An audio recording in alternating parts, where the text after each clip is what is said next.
Esta noche nos acompaña el doctor Marco Antonio Fernández, director de investigación de México Evalúa. Doctor, bienvenido. Hola, buenas noches. Doctor, ¿usted no está de luto? Pues francamente sí, en el sentido que estamos ante un momento crucial en la reforma educativa. Nuestros legisladores no han podido avanzar en una ley que está en el corazón de la reforma, que es la ley de servicio docente, en donde hasta ahorita, y esperemos poder resucitarla, esta propuesta está muerta porque los legisladores han decidido ceder ante las presiones de un grupo de rijosos que están en contra de que los maestros sean evaluados. ¿Qué significa esto que estamos viendo? ¿Que de pronto la presión de un grupo de profesores? Pues sí, un grupo bien organizado, bien financiado, principalmente de la sección 22 de la Coordinadora Nacional de Trabajadores de la Educación, con maestros también de otros estados, de Michoacán, de Tabasco, de Morelos, etcétera.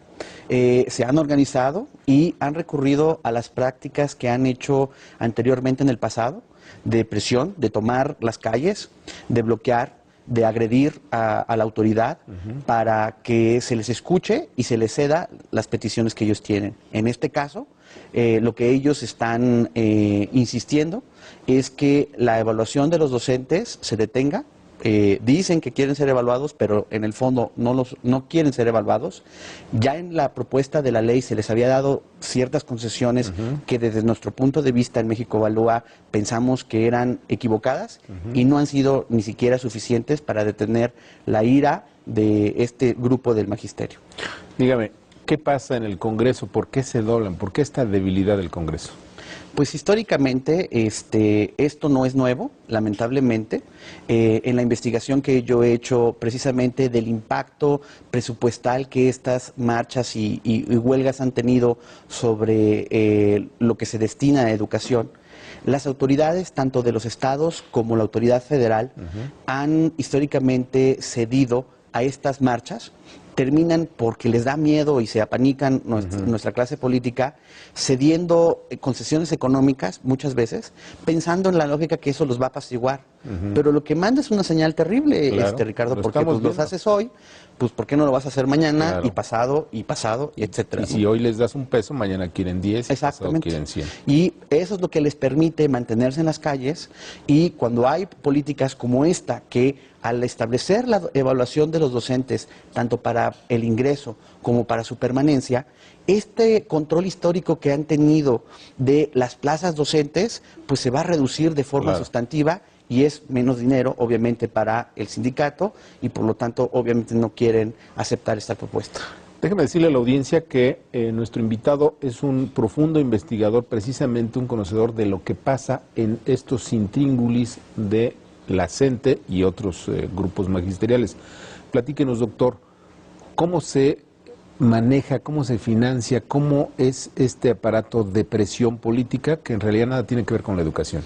Pues lamentablemente es una maquinaria bastante afinada, en donde por muchos años los gobiernos en los estados y en la federación han cedido puestos clave del sistema educativo, con el cual las secciones del sindicato logran controlar a los maestros, a los buenos y a los malos maestros, y les establecen una serie de condicionamientos precisamente para que participen en este tipo de actos, en los cuales si no participan, pues hay una lista, se va tomando lista y se van adquiriendo puntos para que si se tienen determinados números de puntos, puedan en el futuro, como hay recursos que están en control del sindicato, acceder a estos recursos. ¿A qué me refiero?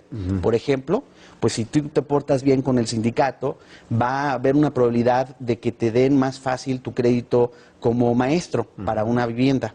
Te vas a lograr ir a la escuela en la que tú quisieras, de tu preferencia, la más cercana a tu vivienda, y si tú te portas mal, te van a mandar lejos de donde tú vives y te van a encarecer el costo de ejercer la profesión docente. Es una mafia, digamos. Es una mafia, hay que decirlo con toda claridad, y esto hace que los buenos maestros lamentablemente se desmotiven, que entiendan que es en las calles y no en el aula donde se consiguen mejores Más presupuestos dinero.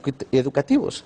Y lamentablemente la autoridad históricamente ha cedido a este tipo de prácticas y pues desde nuestro punto de vista, este es precisamente un momento crucial para ya, de una vez por todas, Romper ese- tener un dique institucional en contra de este secuestro de la educación pública por parte de estos grupos de rijosos organizados. Claro. Dígame una cosa, doctor. Tenemos información a partir del estudio que usted hizo que en promedio, Ujú. después de cada movilización como la que tenemos aquí en la Ciudad de México, este grupo mafioso consigue 17 pesos Por estudiante. por estudiante. Vamos a Exacto. suponer que hay, no sé, ellos controlan Miles 2 millones exacto. de estudiantes. Bueno, la cantidad es brutal, es una cantidad. En realidad es un negocio el que están defendiendo. Pues sí, porque ese negocio funciona tan bien que pues con eso se puede financiar autobuses para poder movilizar a donde se tengan que llevar a los maestros. Recordarás, Ricardo, por ejemplo, que cuando se intentó la Alianza por la Calidad de la Educación en la administración anterior, en el 2007, sitiaron la ciudad de Morelos y duraron por mucho tiempo bloqueando la carretera, etcétera. Y uno se pregunta, bueno, pues ¿de qué viven? Claro. ¿Cómo le pueden hacer estas personas? Bueno, pues viven de lo que han logrado acumular con estas concesiones y que al final, cuando la autoridad la dobla, primero la autoridad muy solemne la amenaza de que todos estos serán sancionados, no recibirán su salario y al final en las negociaciones terminan pagándole los salarios caídos. Claro. Y pues tú me dirás por qué van a dejar de hacer este tipo de acciones.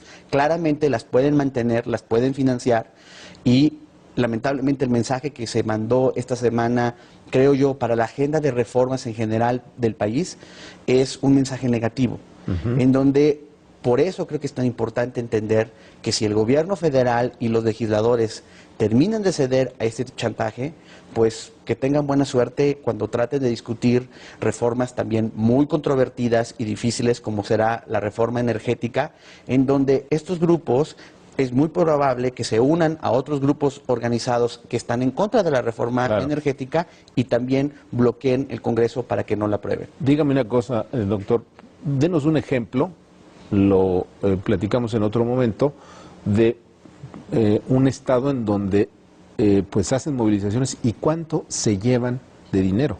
Oaxaca es el ejemplo más dramático.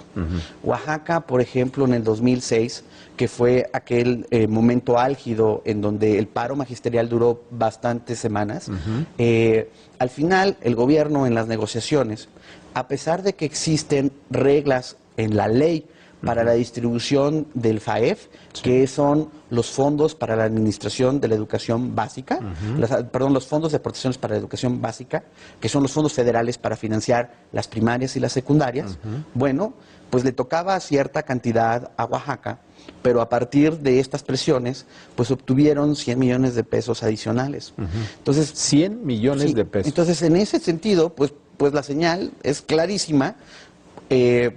Si tú obtienes esta vez mucho dinero, pues puedes volver a chantajear ¿Por qué nuevamente voy a el próximo dejar de año. chantajear si me llevo 100 millones de pesos a la bolsa? Exacto, y lo vemos en la posición de debilidad del gobernador Cue, Claro. en donde también cede presupuestos del propio estado de Oaxaca y sobre todo las posiciones claves.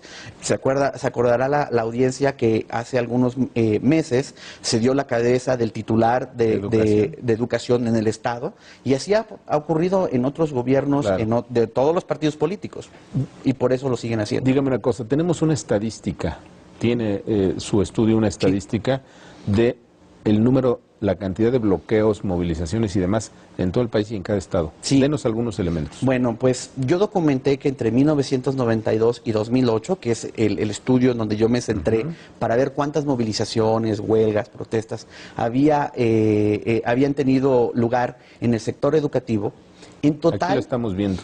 hubo 9.100 marchas y huelgas. y demás. 9.100.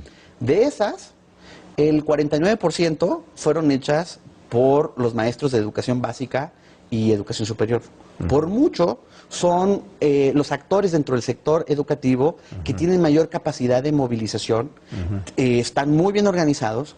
Al tener un sindicato con sus secciones, pero ser un solo sindicato que representa a los maestros de las escuelas públicas del país, tienen esa capacidad de presionar políticamente, que no tienen la misma fuerza que, por ejemplo, en la educación media superior, donde hay mucha mayor fragmentación en la organización sindical y por lo tanto su poder político y de influencia es menor. Entonces ahí se ilustra de entrada la capacidad que tienen los maestros de ser dentro de los distintos actores los que mayor acuden a las calles. Y cuando uno observa cómo se distribuyen estas marchas, les había compartido a tu equipo un mapa en donde se puede observar que pues son los estados pues de Oaxaca, Michoacán, Morelos, Chiapas, y bueno, obviamente que también se observa siempre en la Ciudad de México, porque todo llega aquí a la Ciudad de México, son de los estados con mayores movilizaciones a lo largo del país. Muy bien. Gracias, estamos de vuelta. Les recuerdo que estamos platicando con el doctor Marco Fernández, director de investigación de México Evalúa. Doctor, hemos estado viendo cómo se financia y cómo se moviliza a estos grupos pues de vándalos, son eso, pero hay otra parte que poco se ve. ¿Qué daño causa que un aula y los niños que en ella debían estar tomando clases no tengan acceso a la educación básica, que es fundamentalmente en donde está el mayor problema? Sí, Ricardo, de hecho, diversos estudios internacionales han señalado que en las estrategias de crecimiento económico lo más importante es la calidad de la educación. En el centro de la calidad de la educación están los maestros. Y para que pueda haber calidad educativa se necesita que acudan al aula. Cuando los maestros dejan de dar clase y los niños o los jóvenes se quedan sin esa capacidad de aprender, se van retrasando.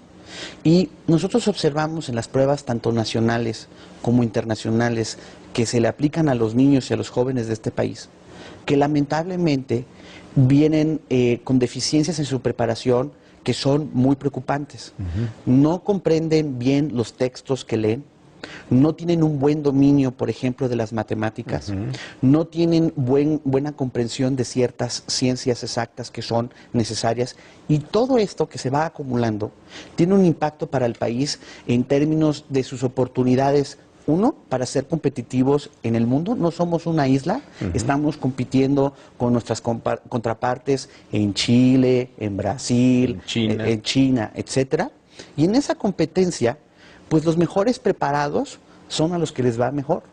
Y para que estemos bien preparados, son los maestros los que tienen que estar yendo al aula y enseñar bien y precisamente evaluarse periódicamente, sí, tomando en consideración las circunstancias diferenciadas en términos económicos a las que se enfrentan. Entiendo que es una demanda legítima del magisterio y se recogió en la propuesta de ley del Ejecutivo el hecho que no será lo mismo enseñar, por ejemplo, en la Sierra de Chihuahua que en una escuela pública en Monterrey o en Guadalajara. Pero eso se incorpora a la ley. Pero dejarse de evaluar va mermando la capacidad de los maestros de tener incentivos a seguir siempre preparándose y enseñar bien. Es decir, que esto que supuestamente dicen los maestros que están luchando por la educación es una gran farsa, cuando en realidad lo que están haciendo pues es condenando a millones de mexicanos a seguir en la pobreza. Exactamente, porque cuando no se les enseña bien a estos mexicanos, pues buscan un trabajo y no van a encontrar el mejor trabajo, porque en el papel tienen su certificado, por ejemplo, de primaria o de secundaria, pero en la práctica, a la hora de que uno ve qué conocimientos realmente tiene esa persona, son muy deficientes. Y son muy deficientes porque esos problemas no se cubrieron de forma adecuada en el aula por quienes están con la obligación, yo creo, dentro de los servidores públicos, más importante, que es la educación y que son los maestros. Dígame una cosa, doctor. Se han gastado miles y millones de pesos. Yo recuerdo desde el gobierno de Zedillo se fueron incrementando de manera notable los salarios de los profesores, pero este incremento nunca fue acompañado con la calidad educativa, sino que al parecer fue al revés y sirvió simplemente para crear estos grupos. ¿Qué pasa ahí? De hecho, en ese aspecto que tú mencionas, el presidente Salinas, cuando se hizo la reforma en 1992, estableció un programa que la audiencia tiene que entender que es muy importante en términos del presupuesto, es un pedazote del presupuesto que se va para las primarias y las secundarias, que es carrera magisterial. La idea era buena porque era tratar de compensar el salario de los maestros y dárselo a los mejores maestros, ¿no? La idea en teoría era muy buena. En la práctica, lamentablemente, por estas series de conquistas y de captura de parte del sindicato de puestos claves en el sistema educativo, lo que llevó fue que las comisiones de evaluación de los docentes para entrar a carrera magisterial fueron capturadas por el sindicato. Y por lo tanto, la selección de estos maestros ya no fue de los mejores, sino fue de los mejores disciplinados con el sindicato. Y eso ha hecho que, a pesar de que pues, sí ha habido este programa para incrementar el salario magisterial, no es un programa que realmente en la práctica privilegie a los mejores maestros de este país y incentive la buena calidad de la educación. Y por lo tanto, en ese sentido, y es un estudio que hice también con los colegas de Mexicanos Primero y se va a presentar el próximo mes, nosotros demostramos cómo, a pesar de que estamos metiendo más y más dinero a la educación, es como un barril sin fondo, porque no hay los mecanismos en cómo opera el sistema educativo que realmente garanticen que el dinero se vaya donde se tiene que ir y no se desperdicie en prebendas para el sindicato, en prebendas de corrupción y que además tengan consecuencias de sanción. Eso es lo que hoy ocurre y no se ha podido solucionar. El problema... mucha gente ha dicho que de manera muy maniquea que debemos ponernos en los zapatos de los maestros. Sin embargo, cuando vemos estas evidencias que usted nos está dando, la verdad es que estos señores no son maestros, son grupos de presión y muchos de los que hemos visto estos días en la Ciudad de México, si no están en este acarreo, digamos, muy nefasto, les quitan su trabajo. O sea, es una perversión al final de cuentas. De hecho, el problema es que el tema de la educación es un tema en el que es muy fácil agarrar la bandera y decir yo estoy a favor de la educación pública. Esas personas que piden ponerse en los zapatos de los maestros tendrían primero que pedir ponerse en los zapatos de los niños y jóvenes que no están aprendiendo bien, de los niños y jóvenes que se quedan sin clases, de los padres de familia que tienen de repente el problemón de ¿y ahora qué hago con mis hijos que no están yendo a la escuela?